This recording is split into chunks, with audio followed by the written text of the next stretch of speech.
बोल रहा हूं, जब भी मैं हेलो बोलूंगा आप एक बार ताली बजाएंगे। हेलो। अरे भाई, सब लोग बराबर प्राइमरी स्कूल गए हो नहीं गए हो, मिडिल गए हो नहीं गए हो, तो जब भी मैं हेलो बोलूंगा एक बार ताली बजाएंगे। हेलो। थोड़ा जरा बाजू वाले को इंजेक्शन दो अपने, जो ताली बजा रहे जा।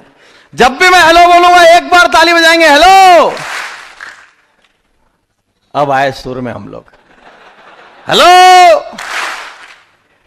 हम लोग को कई बार लगता है कि हम सुन रहे हैं, हम सुन नहीं रहे होते उस वक्त। आपको मालूम है, स्कूल में हम में से हर आदमी को पढ़ना सिखाया गया। क ख ग घ पढ़ो, ABCD पढ़ो, सिखाया गया नहीं सिखाया गया? लिखना सिखाया गया, उस पर नंबर भी रहता था, सही हुआ तो इतना नंबर, गलत हुआ चलो 1 2 3 4 लिखो, ABCD लिखो। बोलना भी सिखाया गया, वाइवा दो, ओरल करो, चलो बोल के दिखाओ।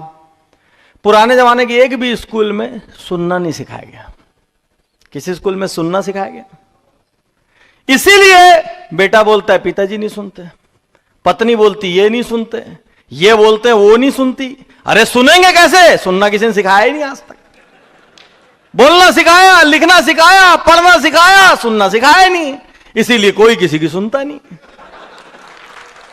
और सुन लेवे तो 90% समस्या वहीं हल हो जाए।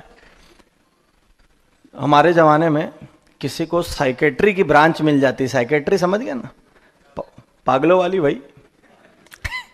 तो साइकेट्री की ब्रांच मिल जाती थी, तो वो लड़का सिर पीट पीट के रोता था। डॉक्टर, अरे यार बोले पागलों की ब्रांच मिल गई। मेरे को घर वाले बोलते हैं तू पागलों का डॉक्टर है।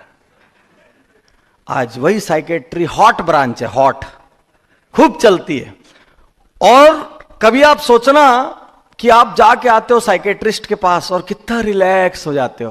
वो क्या करता है मालूम है? कुछ नहीं करता, खाली आपकी सुनता है। आप बोलते रहते मेरे साथ ऐसा हुआ है, वो बोलते अच्छा, ओ बहुत बुरी बात है। फिर तो अरे सच, और आपको लास्ट में लगता है क्या इलाज किया मेरा है? उसने कुछ इलाज नहीं किया, उसने एक ही काम किया, सुना आपको, क्योंकि सुनने वाले मिलते ही नहीं। हम लोग सुनते भी है लोगों का, तो सुनने के पहले हमारा दिमाग पीछे प्लान करते रहता है, इसके बाद मेरे को क्या बोलना है। हम अपना बोलने की तैयारी में कभी कभी तो उसको पूरा भी नहीं बोलने देते, बीच में अपना बोल देते कि तू रुक, समझ गया हूं मैं। कई बार हम क्या बोलते, तू रुक भाई, तू क्या बोलने वाला है लॉन्ग में, उसको मैं समझ गया हूं शॉर्ट में, और ऐसा ऐसा है। कई बार हम दो लोग आपस में हाथ मिलाते हैं, एक आदमी अपना परिचय देता है, दूसरा आदमी अपना परिचय देता है, थोड़ी देर बाद जाते हैं, कोई दूसरा पूछता है क्या नाम था उसका, कुछ बताया तो था यार। होता है कि नहीं होता ऐसा? क्योंकि वो अपना बताने में मशगूल था, आप अपना बताने में मशगूल थे, निपट गए दोनों के दो। तो भाई जब मैं बोला एक बार, तो कोई भी आदमी एक पे ध्यान ही नहीं दे रहा था। हेलो, तो पूरी तरीके से 100% उपस्थित होकर सुनना, यहां अभी जैसा सुन रहे हो, ठीक है? तो सबसे पहले हमको खुद को यह समझाना है कि हम आम आदमी नहीं है, हम VIP हैं, हम इज्जतदार हैं, हम मूल्यवान हैं। ऊपर वाले के पास इतनी फुर्सत नहीं है कि कचरा बना के धरती पे भेज देवे, बहुत बिजी आदमी है वो। अपने आप को ऑर्डिनरी मत समझिए, ठीक है? आज आप ऑर्डिनरी होंगे, आज आपकी आय हो सकता है ज्यादा नहीं हो, आज आपका सम्मान ज्यादा नहीं हो, प्रसिद्धि ज्यादा नहीं हो, इस बात से कोई फर्क नहीं पड़ता कि आज आप कहां हैं। सिर्फ एक बात महत्वपूर्ण है कि कल आप कहां पहुंचना चाहते हैं। सिर्फ एक बात महत्वपूर्ण है कि कल आप कहां पहुंचना चाहते हैं। तो मेरे दोस्त, सबसे पहले अपनी आपकी इज्जत करना शुरू करो। MLM की प्रॉब्लम क्या है? 90% लोग MLM तो करते हैं लेकिन उसी की इज्जत नहीं करते हैं। MLM तो करते हैं लेकिन किसी को बताने से हिचकते हैं कि हम नेटवर्कर हैं। जहां भी मौका मिलता है बात गोल कर जाते हैं। सबसे पहले अपने आप की इज्जत करो, अपने काम का सम्मान करो। गरीबों के जैसे नेटवर्किंग मत करो। मैं एक बार एक प्लेन से आ रहा था, मेरे बाजू में एक लड़का बैठा था, वो किसी कंपनी के, नेटवर्क मार्केटिंग कंपनी के खूब ब्रोशर लेकर बैठा हुआ था, कागज पत्तर था हाथ में।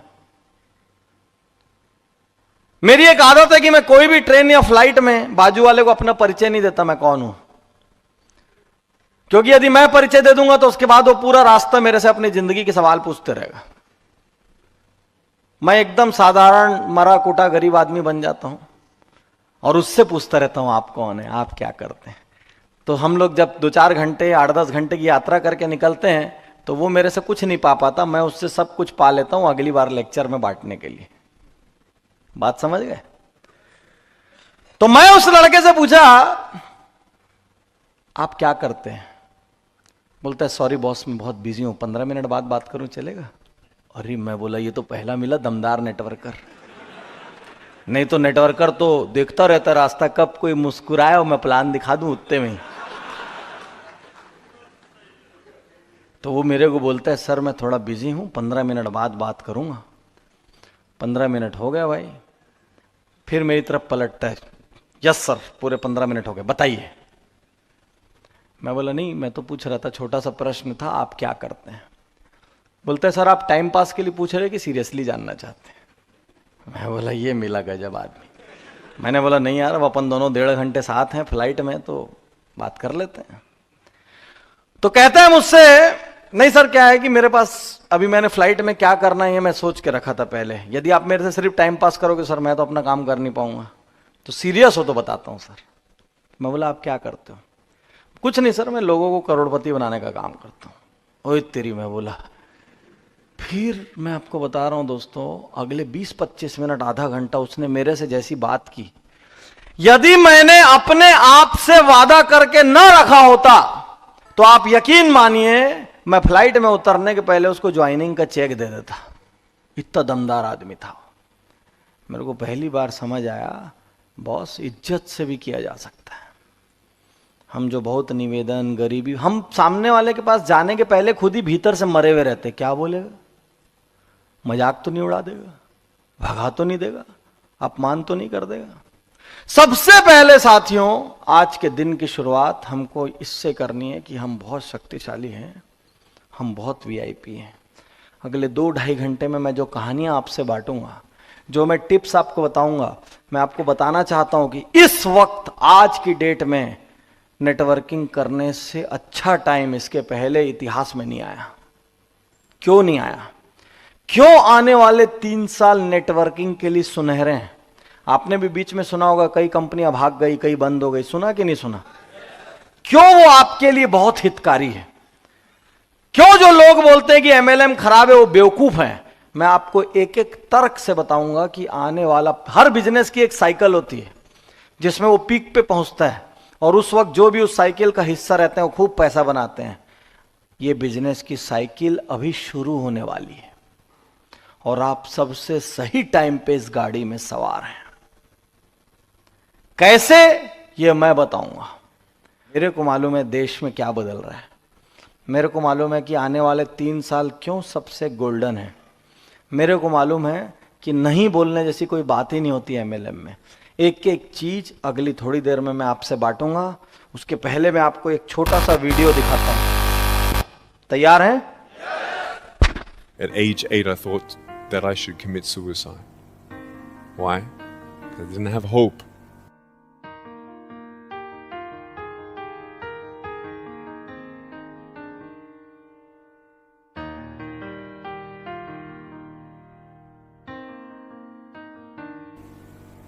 So I tried to give up.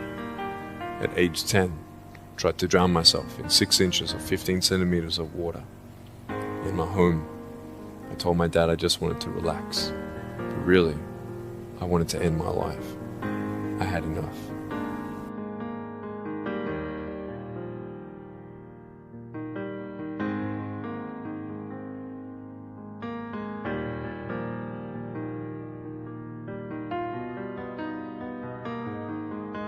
But it was so hard because people put me down. And I started believing that I was not good enough. I started believing that I was a failure. That I'd never ever be somebody who people would like or people would accept.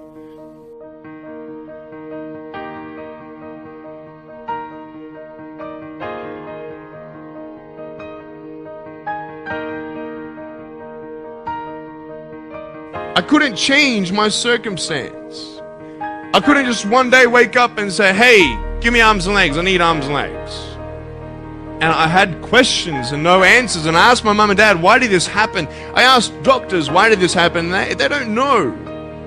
There are some things in life that are out of your control that you can't change and you got to live with. The choice that we have, though, is either to give up or keep on going. So what do you do when you fall down? Get back up. Everybody knows to get back up, because if I start walking, I'm not going to get anywhere. But I tell you, there are some times in life where you fall down.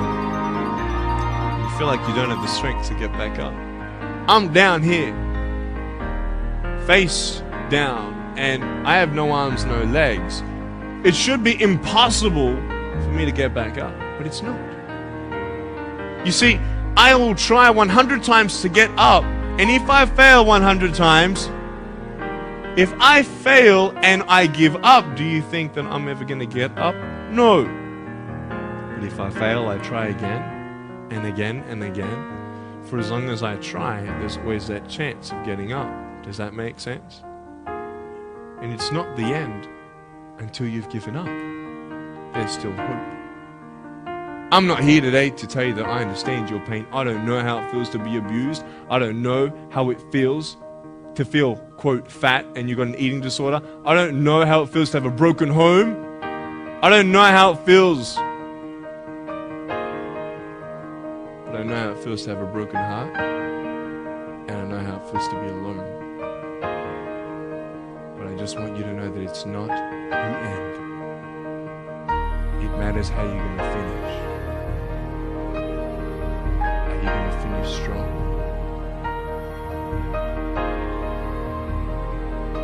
You will find that strength to get back up like this.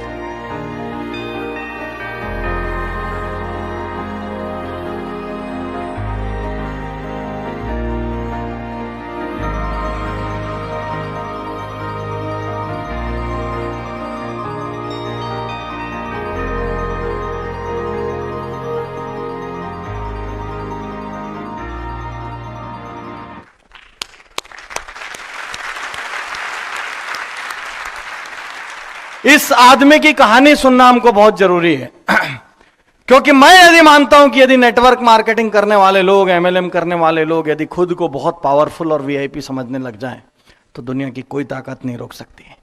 यह बच्चा जब पैदा हुआ तो इसके दोनों हाथ और दोनों पैर की जगह मछली के जैसे छोटे छोटे पंख थे। जिस देश में पैदा हुआ उस देश में इच्छा मृत्यु, यूथनेसिया की परमिशन थी। इसके माँ बाप ने कोर्ट में अर्जी लगाई कि हमारे बच्चे को हमारे रहते तक तो हम संभाल लेंगे, इसके बाद कौन संभालेगा, इसके लिए हमको हमारे बच्चे की मृत्यु की इजाजत दी जाए। सोचो किसी माँ बाप को कितनी पीड़ा होगी उसके बच्चे को बोले कि मृत्यु देने के लिए।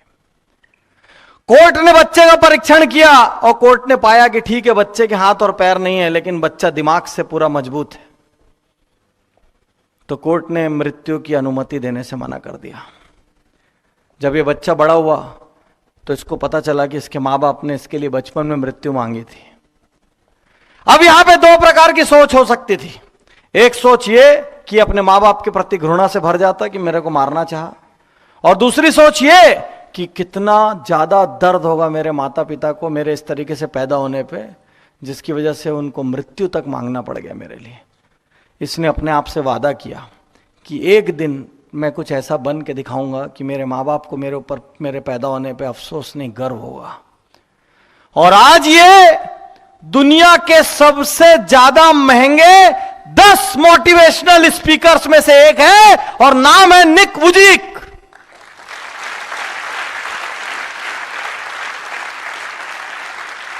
इस वीडियो के बाद और उस दिन उदयपुर के उन लोगों से मिलने के बाद मैंने जीवन से बहाने बनाना, अफसोस करना छोड़ दिया, क्योंकि ऊपर वाले ने हमको पूरे अंगों के साथ इतना सबल बना के भेजा है कि हमको किसी भी सूरत में किंतु परंतु मूड नहीं है, नहीं हो पाएगा, नहीं कर पाएंगे, ये सब चीजों की सोच हमको मन से निकालनी होगी। साथियों, अभी हम बात करेंगे तर्कों से एक एक चीज की, और अगला 2 घंटा मैं आपसे वादा करता हूं ये आपके जीवन के सबसे बेहतरीन घंटे बना के जाऊंगा मैं। साथियों, हम सब सोचते हैं, राइट? सोचते हैं कि नहीं सोचते? मैं हमेशा सोचता हूं ऊपर वाले ने 2 काम गड़बड़ किया। हेलो, पहला, उसने मुस्कुराहट पे टैक्स नहीं लगाया। हम सब जानते हैं मुस्कुराने से संबंध बनते, राइट? तो भी आदमी चिल्लर पिल्लर टाइप का मुस्कुरा देते हैं। अरे दुनिया में 80% लोगों से तो हमारे सिर्फ मुस्कुराने के संबंध रहते हैं, हम उनका नाम तक नहीं जानते। कितने लोग ऐसे हैं जिनको आप अपने ऑफिसों में मिलते हैं, कितने लोग ऐसे हैं जिनको आप अपनी कॉलोनी में मिलते हैं और पूछते हैं और कैसा है, बोलते बस ठीक हूं। नाम क्या था? नाम तो नहीं मालूम यार। कब से पूछ रहे? 5-7 साल से पूछ रहे कैसा है। बॉम्बे की लोकल ट्रेनों में लाखों लोगों का एक दूसरे से सिर्फ मुस्कुराने का संबंध रहता है, देखते हैं मुस्कुराते हैं। यही दिल से मुस्कुरा दे आदमी, 10-20 बार में एक दोस्त खड़ा हो जाए। यदि ऊपर वाला मुस्कुराने पे टैक्स रख देता और दूसरा सोचने पे टैक्स रख देता, तो एक दिन में इतना खजाना खड़ा हो जाता है कि पूरे देश की गरीबी दूर हो जाती। सोचो, आप तनख्वाह लेके निकले अपनी, घर पहुंचे तनख्वाह आधी खत्म। कैसे? जब भी सोचे तो जेब से 500 का एक नोट गायब हो गया, टैक्स था। तो वो आदमी मेरे साथ ऐसा क्यों किया, 100 गायब, तेरे को मैं देख लूंगा, 200 गायब, ये हमेशा ऐसे ही करता है, 300 गायब, धड़ाधड़ विचार आ रहे, पैसे गायब। साथियों, महात्मा गांधी बोलते हैं कि इंसान कुछ नहीं होता, वो अपने विचारों की मूर्ति होता है। नेल्सन मंडेला बोलते हैं किसी भी इंसान को पहचानना है तो बस उसके विचार पहचान लो, हर आदमी। हेनरी फोर्ड बोलते हैं यदि आप सोच रहे हैं कि आप कर सकते हैं तो आप सही सोच रहे हैं, यदि आप सोच रहे हैं कि आप नहीं कर सकते तो भी आप सही सोच रहे हैं, क्योंकि इन सब के अनुसार सब कुछ सोच से शुरू होता है। तो हम लोग ज्यादातर समय क्या सोचते हैं? मेरे को इस बात को कहने में कोई अफसोस नहीं है कि दुनिया में ज्यादातर समय लोग तकलीफों, परेशानियों, दिक्कतों और मुश्किलों के बारे में सोचते हैं। वो ऐसी ऐसी चीजों के बारे में सोचते हैं जिसमें वो कुछ नहीं कर सकते या करना नहीं चाहते। उनके पास पॉलिटिक्स के बारे में सोचने का टाइम है, करप्शन के बारे में सोचने का टाइम है, क्रिकेट के बारे में सोचने का टाइम है, किसकी लड़की किसके साथ भगी सोचने का टाइम है, कौन कहां डिफाल्टर हुआ सोचने का टाइम है। इस संसार में हर चीज सोचने का टाइम है, लेकिन उसके पास 15 मिनट एकांत में बैठ के हर रोज अपने बारे में सोचने का टाइम नहीं है। मैं आपसे पूछता हूं, कोई भी ग्रुप फोटो होता है, उसमें सबसे पहले किसकी तस्वीर ढूंढते हो? जैसे ही देखे धाड़ धाड़ हमारा कंप्यूटर शुरू, अपने आप को ढूंढते, कहां कहां कहां कहां, मिल गया और अच्छी मिली, स्माइल करते, बढ़िया फोटो आई है, नहीं क्योंकि अच्छे हो आप, मुस्कुरा रहे हो। वही टेढ़ा मेढ़ा मुंह बना हुआ आ गया, अबे बेकार है सब, छोड़। यदि ग्रुप फोटो में हमारी फोटो अच्छी आ गई तो पूरा फोटो अच्छा, और हमारी फोटो खराब आ गई तो पूरी फोटो खराब। हम सबसे ज्यादा अपने आप से प्यार करते हैं, लेकिन सच्चाई यही है हमारे को अपने बारे में सोचने का सबसे कम टाइम है। मैं लोगों से कहता हूं सबसे बढ़िया वक्ता कौन होता है उस दुनिया में? सबसे बढ़िया वक्ता वो होता है जो अपने दिल से बात कर सके। और सबसे बढ़िया श्रोता कौन होता है इस दुनिया में? सबसे बढ़िया श्रोता वो होता है जो अपने दिल की सुन सके। साथियों, कितने कम लोग ऐसे होते हैं जो हर रोज 10 मिनट बैठ के समृद्धि के सपने देखते, तगड़े सपने, बेहतरीन सपने, एक बड़ी गाड़ी का सपना, एक बड़े बंगले का सपना, विदेश यात्रा का सपना, लग्जरीज का सपना, और दिल से देखते और मुस्कुरा के। कई लोग देखते भी है तो धीरे से उनका मन बोलता है बेवकूफ, किस्त कहां से लाएगा? देख भी रहे बड़ा सपना लेकिन विश्वास भी नहीं कर पा रहे हैं। और मैक्सिमम लोग तो सपना भी नहीं देखते। अपना लीडर पूछेगा ड्रीम है? यस सर ड्रीम है। घर गए, काहे की ड्रीम सर? किराया भरना है मकान का, उसी ठिकाना नहीं अभी। तो साथियों, सबसे पहला परिवर्तन यदि कहीं आएगा तो हमारी सोच में आएगा कि हम वीआईपी हैं और वीआईपी की तरह जी सकते हैं। आप लोग एमएलएम में क्यों आए हैं? एक हाथ भी बिना कारण के नहीं उठता। अब मैं जरा गहरा बोल रहा हूं, जिसके पास भी पेन कॉपी पैड है लिखने को तैयार हो जाए, जिसके पास नहीं है वो दिमाग में लिखने को तैयार हो जाए, क्योंकि हर आदमी, मैं यकीनन बोलता हूं, देखो साथियों, नेटवर्क मार्केटिंग में सिर्फ 2 तरीके के लोग सफल होते हैं। एमएलएम में सिर्फ 2 तरीके के लोग सफल होते हैं। और ये सारी बातें आपको सिर्फ अपने लिए नहीं सुनना है। अब यहां से आगे मैं कोई कॉमेडी नहीं करूंगा, कोई मजाक नहीं करूंगा। जगह रहने की जिम्मेदारी आपकी है। कल को आपके बैंक में जो चेक आएगा उसका हिस्सा आप मेरे को नहीं भेजने वाले हो, तो अभी जगह रहने की जिम्मेदारी आपकी है। और इस वक्त यदि आपके बाजू वाला आपके आदमी आपसे बात करे तो उसको बोलना तू चुप रहे, इस वक्त मेरी लाइफ बनाने का प्रश्न है। क्योंकि हम सब लोग क्या गलती करते हैं पता है? हम सब पैदा तो सिंगल होते हैं। सिंगल पैदा होते हैं कि नहीं? अलग अलग जगह पे पैदा होते हैं, या 4 दोस्त सेटिंग करके पैदा होते हैं। ठीक है, तू वाराणसी में बाहर आ, मैं मेरठ में आता हूं, तू लखनऊ में आ, अपन 18 साल बाद मिलेंगे। कोई सेटिंग करके पैदा हुआ है आज तक? लेकिन जैसे हम बड़े होते हैं हम समूह में जीने लग जाते हैं, हम आसपास के लोगों से प्रभावित होने लग जाते हैं। वो काम कर रहा है कि नहीं? हमको कोई अच्छी जगह जाना है, हम एक दोस्त से पूछते हैं चल रहा है, वो बोलता है नहीं यार मन नहीं है। दूसरे से पूछते तू तो चल, नहीं यार तबीयत ठीक नहीं होगी, छोड़ मैं भी नहीं जाता। यही होता है कि नहीं होता है? 4 आदमी, दुनिया इतनी डेंजरस है भाई, 4 आदमी मिलके आपके सपने का कत्ल कर सकते हैं। 4 आदमी, आप सोचो कि आपने एक शर्ट पहनी, शर्ट, और आप उसमें बहुत ही गंदे लंगूर टाइप के दिख रहे हो, और आप पहन के निकलो और आपका एक दोस्त बोले क्या बात है बॉस, आज दिख रहा है, आज है बात। तो अचानक ही आपके भीतर 10% हार्मोन तेज हो जाएंगे। फिर थोड़ा आप और आगे बढ़े, एक दूसरा दोस्त मिलेगा, क्या बात है बॉस, कहां से लिया है शर्ट?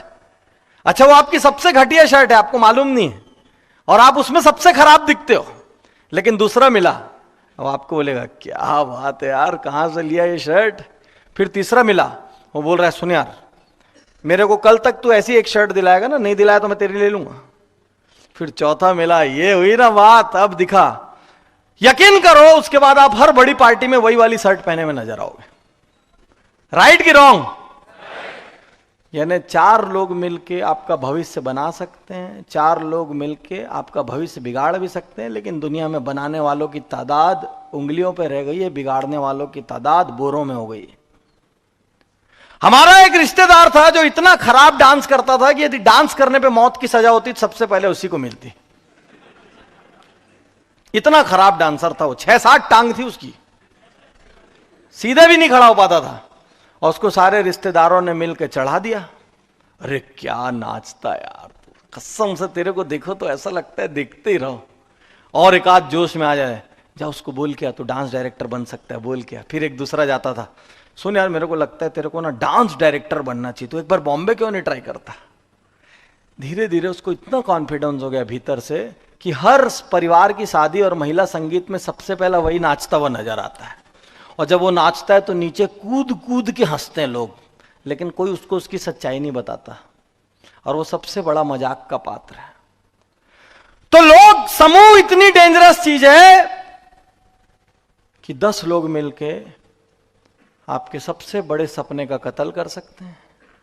10 लोग मिलके आपको एक नकारात्मक और नेगेटिव आदमी बना सकते हैं। अरे कई लोग की तो नेगेटिविटी में इतनी मास्टरी होती है कि उनके पास आप बड़े से बड़ा प्लान लेके जाओ, उनके पास स्पेशल अल्लाह की दी हुई कैंची होती है। वो आपके उतने बड़े प्लान को इतने टुकड़े में काटते, इतने टुकड़े में काटेंगे, इतने टुकड़े में काटेंगे कि पूरी दुनिया वाले मिल के भी उसको जोड़ नहीं पाएंगे, और आपको लगेगा इससे घटिया प्लान इस धरती पे हो ही नहीं सकता था। आप याद करिए जितने भी लोगों ने एमएलएम शुरू किया था और आज जो ऊंचे पद पे पहुंच गए, डायमंड बन गए, एमराल्ड बन गए, जब वो शुरू किया था उन्होंने, तो उनके परिवार वाले तक भरोसा नहीं करते थे और बोलते थे पागल हो गया है, नौकरी छोड़ रहा है, ये कर रहा है, वो कर रहा है, लोग हंसी मजाक उड़ाते थे। वो जाके किसी को कार का सपना दिखाता था, सामने वाला क्या बोलता था, अबे पहले खुद ले ले। और जब उनके पास कार आ गई, उनका घर बन गया, तो यही लोग क्या बोलते, मैं तो जानता था एक दिन ये कुछ बनेगा। दुनिया गिरगिट होती है, गिरगिट। चढ़ते सूरज को हर आदमी सलाम करता है, इसलिए सलाम पाने का एक ही रास्ता है, चढ़ जाओ, बीच का कोई रास्ता नहीं है। सिर्फ 2 प्रकार के लोग एमएलएम में सफल हो सकते हैं, सिर्फ 2। और यदि आपके पास ये दोनों कारण नहीं है तो आप छोड़ दो बिजनेस। पहले वो लोग जिनकी आज की आय कम है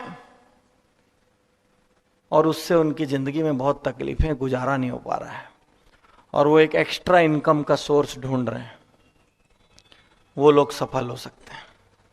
जिनकी आज की आय कम है, उनको मालूम है आय अचानक बढ़ेगी भी नहीं, और वो एक एक्स्ट्रा इनकम का सोर्स ढूंढ रहे हैं। और दूसरे वो लोग जिनकी आय आज ठीक है, लेकिन उनके सपने इतने बड़े हैं कि उनकी आय उनके सपनों को पुरा नहीं पाएगी। यदि आपके पास कोई सपना नहीं है भैया, तो यहां टाइम वेस्ट मत करो। ये बिना सपने वालों की जगह नहीं है। जिसके नीचे आग नहीं लगी होती वो कभी ऊपर नहीं जाता। दुनिया में हर चीज जो ऊपर जाती है पीछे आग लगने से जाती है। रॉकेट से लेके मिसाइल तक कुछ भी देख लो आप, सामने आग लगाओगे लेट जाएगा आदमी वहीं।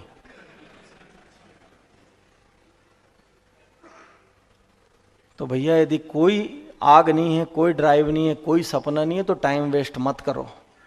क्योंकि कई लोग इस बिजनेस में ऐसी पिकनिक मनाने आए, ये सोच के आए कि ऐसे ही कर लेंगे। कई लोगों को अपलाइन ने भी सपना दिखा दिया, हाँ ऐसे ही हो जाएगा, और ऐसे ही ऐसे में जब 2-4 लोगों ने नहीं बोला और ईगो पे बात आई तो वो छोड़ के चले गए, और उन्होंने नेटवर्किंग को बदनाम किया। बाहर वाले ने नहीं बदनाम किया इसको, हमारे ही साथियों ने बदनाम किया जो यहां सफल नहीं हो पाए, लेकिन बाहर उनको गट्स नहीं था ये बोलने का कि नहीं मेरे अंदर दम की कमी थी इसलिए मैं असफल हुआ।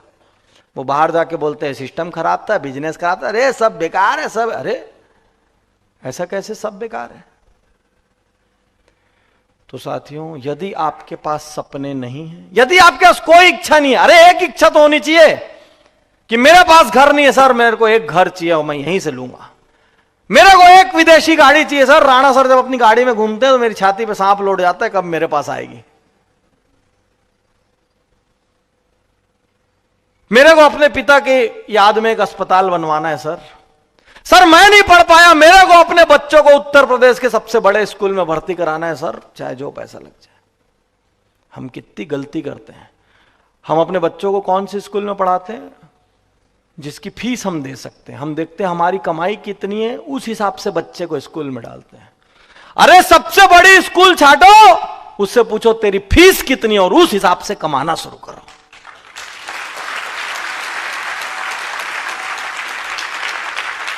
क्या उल्टा काम करते हो साला? आपके आलस से, आपकी कमजोरी, आपके बहानेबाजी का खामियाजा आपका खानदान भुगत रहा है। थोड़ा सा दम और लगा दोगे, उत्तर प्रदेश के नंबर 1 स्कूल में आपका बच्चा पढ़ सकता है। पढ़ने के पहले आपको यह नहीं सोचना पड़ेगा कि इसकी मंथली फीस कितनी और मैं कितना कमाता हूं।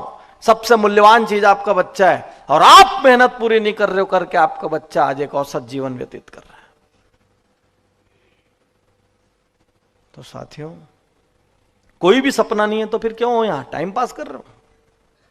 एक सपना, एक दर्द होना चाहिए हर आदमी को, एक दर्द, एक चुभन होनी चाहिए हर आदमी को। एक कहानी बताता हूं आपको, ऐसी ऐसी कहानियां हैं, मैं जब कहानी सुनाना शुरू कर दूंगा 2-3 रात बैठे रह जाओगे, हिलोगे नहीं यहां से। एक बार 8 साल पहले कलकत्ता में एक लेक्चर करने गया। लेक्चर करने के बाद जहां पे बुक्स के स्टॉल विस्टॉल लगते हैं तो खूब ऑटोग्राफ वालों की भीड़ लगती है, फोटो खिंचाने वालों की भीड़ लगती है। लाइन लगी हुई थी और एक लड़का कोने में खड़ा हुआ था, ऐसे एक खंबे से टिक के मेरे को देखे जा रहा था। अब बार बार मेरी उससे नजर मिले और मैं मन में सोचूं भाई तू देख क्यों रहा है मेरे को, मैं सलमान खान थोड़ी हूं, या तो आ और या तो जा। कभी सोचना कि कोई आदमी आपके पास आके खड़े हो कैसा देखने लग जाए आपको, 5 मिनट बाद आपके पेट में दर्द हो जाएगा, ये मेरे को क्यों देख रहा है, राइट कि रॉन्ग?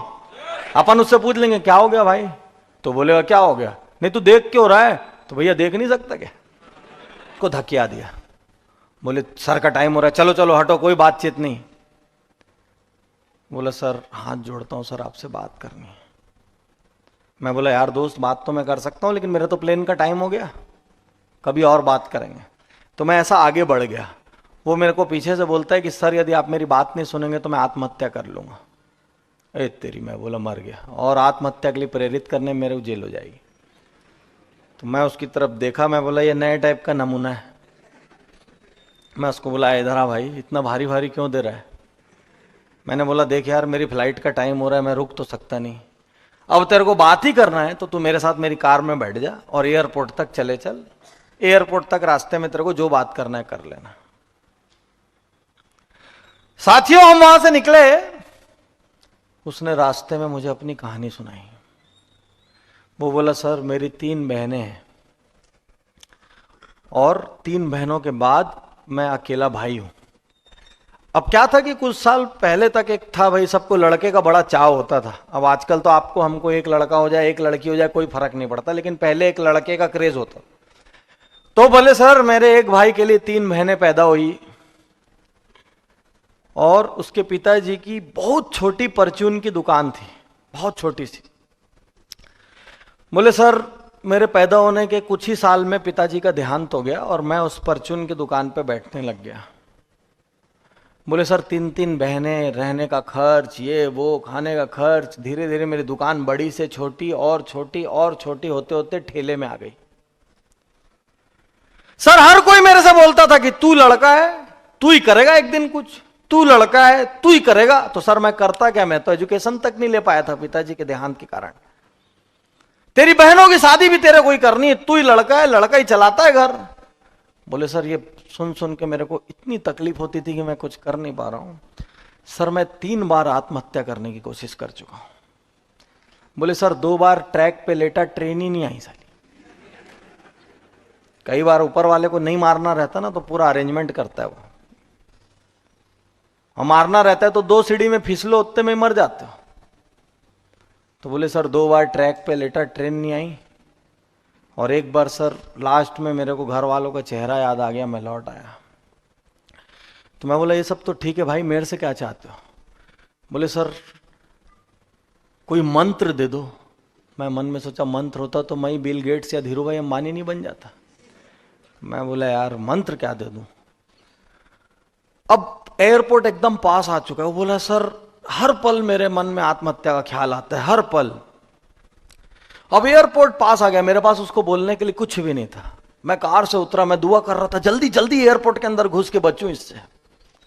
निकलते निकलते बोलता है सर मैं बहुत उम्मीद लेके आया था सर आपके पास, सर हाथ जोड़ता हूं सर कुछ बता दो।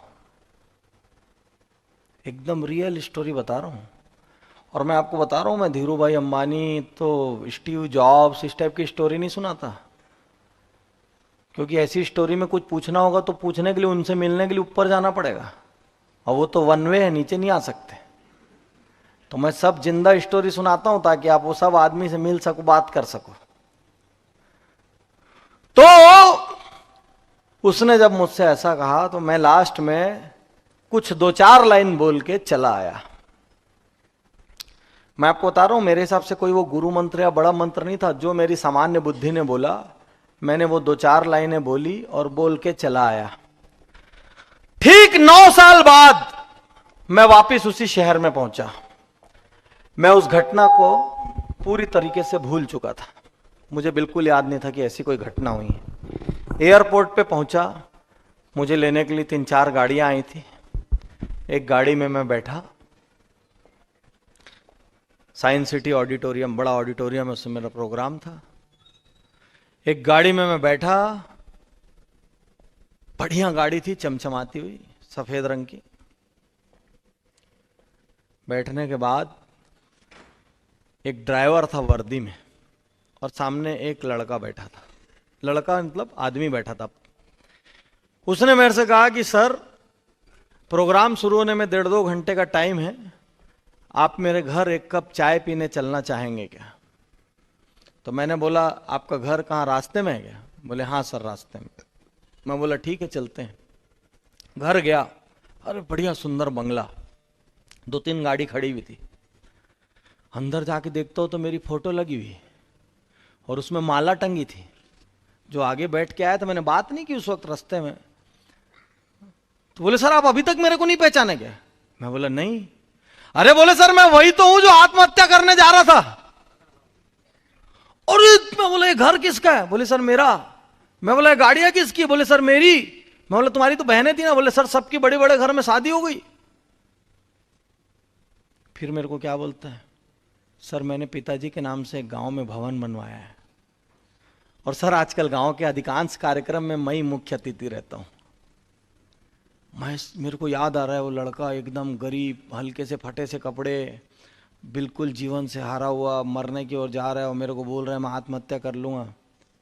मैं बोला यार जिंदगी ऐसे कैसे बदल गई? बोले सर वही आपने जो मूल मंत्र दिया था। मैं मन में सोच ही रहा हूं कौन सा मूल मंत्र। अच्छा मेरे को कुछ याद नहीं है ना काय का मूल मंत्र। और मैंने ऐसे बोला अच्छा याद रखे हो अभी तक, चलो बताओ। अब मेरे को भी तो याद नहीं था तो उसी से पूछना था स्टाइल से। तो बोला अच्छा याद नहीं, बताओ बताओ। उसने मेरे को बोला सर आपने मेरे को बोला था कि चाहे तू मर चाहे जिंदा रहे, चाहे कितनी भी धूप रहे, चाहे कितनी भी बारिश रहे, आंधी या तूफान रहे, तू हर रोज 4 घंटे MLM जरूर करेगा।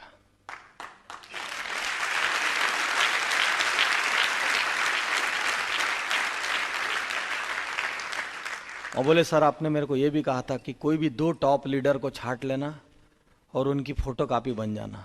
वो कैसे खड़े होते हैं, कैसे चलते हैं, कैसे बात करते हैं, कैसे स्टाइल है उनकी, कैसे बोलते हैं, क्या करते हैं, कुछ मत करना, बस फोटोकॉपी बन जाना।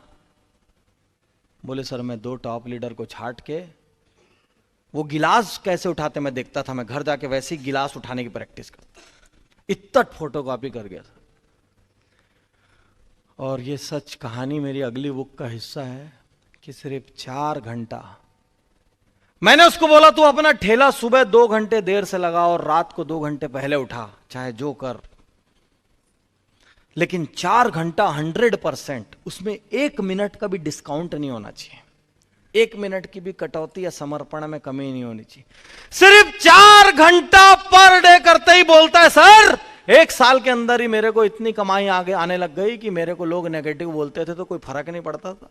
2 साल बाद के भीतर मेरे घर में एक बाइक खड़ी हो चुकी थी, मेरी लाइफ स्टाइल चेंज हो चुकी, तो वैसे ही लोग मेरे को देख के इंस्पायर होने लग गए थे। सर 3रे साल के एंड तक मैंने एक कार ले ली, मेरा पूरा मोहल्ला हिल गया, मेरे पास ज्वाइन करने वालों की लाइन लग गई थी। उसकी मां मुझसे कहती है बोले सर कभी कभी इसकी तबीयत बहुत खराब हो जाती थी, तो जैसे ये उस दिन 1 ही घंटा कर पाया तो सर अगले दिन 4 और 3 7 घंटे करता था। एक भी दिन ऐसा नहीं हुआ सर ये 4 घंटे से 1 मिनट कम हुआ है, और आज वो अपने कुनबे का, अपने समाज का, अपने संभाग के सबसे प्रतिष्ठित आदमियों में से एक है। और मैं उसको पहचान इसलिए नहीं पाया क्योंकि साले की पैसा आने के बाद ना स्टाइल बदल गई थी। वो पहले बहुत चिल्लर आदमी था और उस दिन जब मिला तो होलसेल हो गया था वो, तो मैं उसको ठीक से पहचान, पैसे की भी तो अपनी भाषा होती, दिखने लग जाता है शरीर में, पहचान में नहीं आता आदमी। नहीं तो मैं तो उसको एकदम गवाऊं चिल्लर टाइप का कोई सोच रहा था, तो वैसा मैं सपने में भी नहीं सोच सकता था कि ये वो वाला आदमी है। तो स्टाइलिश था, सूट वूट डाले हुए ऐसे। कितने लोग बताओ MLM में आने के बाद शादी के दिन को छोड़ के अगली बार सूट MLM में ही पहने? कितने लोग ईमानदारी से हाथ उठाओ जिन्होंने शादी के बाद पहली बार सूट MLM में पहना? कितने लोग ऐसे थे जिनको टाई लगाना MLM में आने के बाद आया? ईमानदारी से हाथ उठाओ, देखो हाथ की तादाद। नहीं तो रुको, नहीं तो शुरू में एक स्पेशलिस्ट होता था टाई लगाने वाला, और सारे लोग उसके पास खड़े रहते थे, भाई मेरी भी बांध देना, भाई मेरी भी बांध देना, उसकी डिमांड रहती थी। राइट कि रॉन्ग? सब लोग घर से जेब में टाई रख के निकलते थे क्योंकि हिम्मत नहीं थी टाई बांधने की। मोहल्ले वाले हंसेंगे तो क्या बोलेंगे, शर्म आती थी नहीं आती थी? हर आदमी इसी प्रक्रिया से गुजरता है, इसमें कोई अनोखी और अनूठी बात नहीं है। लेकिन जब वो एक आम लड़का 5वीं फेल 2 साल के भीतर सिर्फ 4 घंटे पर डे MLM करके अपने परिवार का भाग्य बदल सकता है, तो क्या हम और आप नहीं बदल सकते? साथियों, ऐसी सैकड़ों कहानियां मेरे पास है जो आपके भीतर आग लगा सकती है, क्योंकि आप में से अधिकांश लोग उससे अच्छे हैं। यहाँ पे अभी पूछूंगा 5वीं फेल कितने लोग हैं तो बहुत कम निकलेंगे।